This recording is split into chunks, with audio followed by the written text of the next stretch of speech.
चाहे जितना जोर लगा लो, चाहे जितना शोर मचा लो,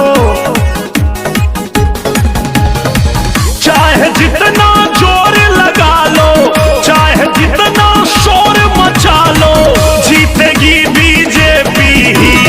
आएंगे फिर योगी ही, आएंगे फिर योगी ही, आएंगे फिर योगी ही, आएंगे फिर योगी ही। फिर से आई हैं योगी जी, फिर से आई हैं योगी जी, फिर से आई है योगी जी, फिर से आई है योगी जी।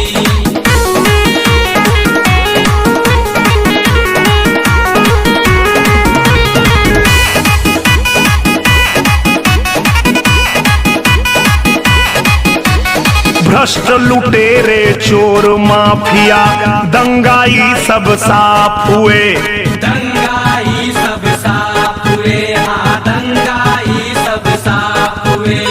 जातिवाद परिवारवाद के चेहरे सभी अनाथ हुए, चेहरे सभी अनाथ हुए, हाँ चेहरे सभी अनाथ हुए।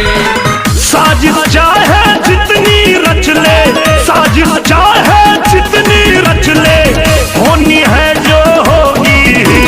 आएंगे फिर योगी ही, आएंगे फिर योगी ही, आएंगे फिर योगी ही, आएंगे फिर योगी ही। लहर नहीं ललकार होगी, फिर एक बार भाजपा की सरकार होगी।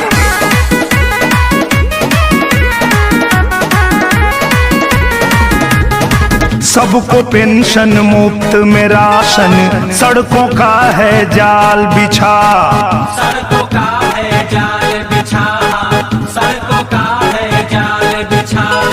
हर घर बिजली शौचालय है, ऐसा कहाँ कमाल दिखा, ऐसा कहाँ कमाल दिखा, ऐसा कहाँ कमाल दिखा। यूपी सबसे आगे होगा, यूपी सबसे आगे होगा, आस पूरी होगी। आएंगे फिर योगी ही, आएंगे फिर योगी ही, आएंगे फिर योगी ही, आएंगे फिर योगी ही। जय जय श्री राम।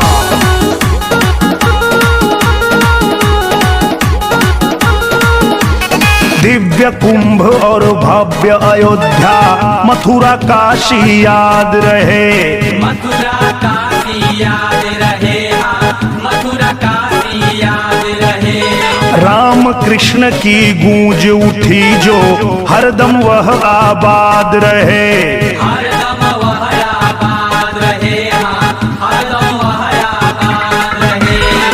कोरोना से लड़ी लड़ाई, कोरोना से लड़ी लड़ाई, लौटेंगे उपयोगी ही। आएंगे फिर योगी ही, आएंगे फिर योगी ही, आएंगे फिर योगी ही, आएंगे फिर योगी ही।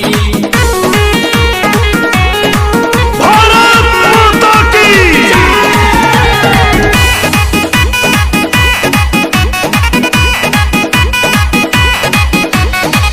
यूपी फिर तैयार खड़ा है, सुंदर कमल खिलाने को, कमल का बटन दबाने को, यूपी में कमल खिलाने को।